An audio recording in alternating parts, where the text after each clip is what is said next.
Hello everyone and welcome back to a new video on my channel. In this video I'm planning to capture a double star cluster with my astrophotography setup. As you can see, I've already set up my equipment for tonight, so tonight I'm planning to do a bit of deep sky astrophotography. Tonight there will be no clouds, which means we can collect a very long exposure time. Right now we do have these cold long winter nights, which means that we can collect a relatively long exposure time in just one night, which is perfect for these projects.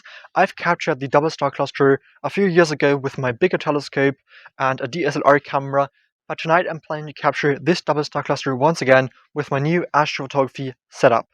So before starting, I'd like to introduce my astrophotography setup for tonight's astrophotography session. So the basis will be the Skywatcher HQ5 Pro go-to mount, which is a very reliable mount, and I've been using this mount for the past 4 years, I guess, for astrophotography, and I've used multiple telescopes on this go-to mount, and it still works very good, and I really like using this mount for deep sky astrophotography. On the top, I've attached my telescope. So tonight I'm planning to use the Askar SQA55 telescope, which is a quintuplet refractor telescope with a focal length of 264mm, which is perfect for widefield astrophotography. So the double star cluster I'm planning to capture tonight is relatively big, which means a widefield telescope is well suited for this project. At the back of this telescope I've attached the CWO XI 533 MC Pro, which is a cool dedicated astrophotography camera. On the top I've attached a guiding system in order to achieve round stars even when using a very long exposure time. So I'm planning to use a 60mm guide scope, and at the back of this guide scope I've attached the CWO XI 120mm mini mono guiding camera, which is a great combination with this guide scope for guiding. For controlling the entire setup, I'm using the CWO ASI Air Pro, which is great because I can control everything very easily. So this is the plan for tonight. I'm planning to collect a very long exposure time tonight because right now there are these long cold winter nights, which is perfect for astrophotography. So I'm planning to collect a relatively long exposure time of this object in order to reveal a few great structures in this double star cluster tonight. So later on we'll have to do the polar alignment process with this mount in order to achieve very precise tracking, in order to have round and sharp stars in the end. So this is the plan for tonight.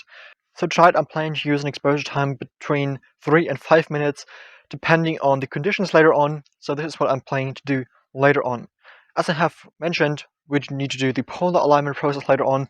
Then we can focus the telescope, and then we can align the telescope to the object in order to start imaging the object. So this is everything I've planned to mention so far about tonight's astrophotography session. Now we have to wait until it's dark enough in order to do the things I've mentioned just a few minutes ago, and then we can start imaging, and we'll see us later when taking the actual test images of the double star cluster. So see you later. That night everything went quite according to plan, and I was able to collect data of the star cluster I've planned to capture. But instead of just focusing on this one double star cluster, I decided to capture multiple objects that night. I've not planned to collect a very long exposure time of this double star cluster because I've planned to capture another object later on. Therefore, I've collected an exposure time of just 1 hour of this double star cluster, but as you can see, the exposure time is already enough in order to make a few details visible in this double star cluster. Generally speaking, I'm very happy with this image. I'm very happy with the star sharpness and the quality of the stars in this image, and generally speaking, I really like this image. So this image has an exposure time of just 1 hour, and I've captured it by using the CWO ASI 533 MC Pro. Each single image has an exposure time of just 3 minutes, and then by stacking and combining, I was able to achieve a total exposure time of 1 hour. If you have any further questions about the image I've captured or about the equipment I've used, definitely feel free to ask me down below in the comments, and I will definitely help you and will definitely answer your questions down below in the comments. If you would like to further support me, you can now become a member of my channel. Becoming a member of my channel would really support me, and your support really means a lot to me.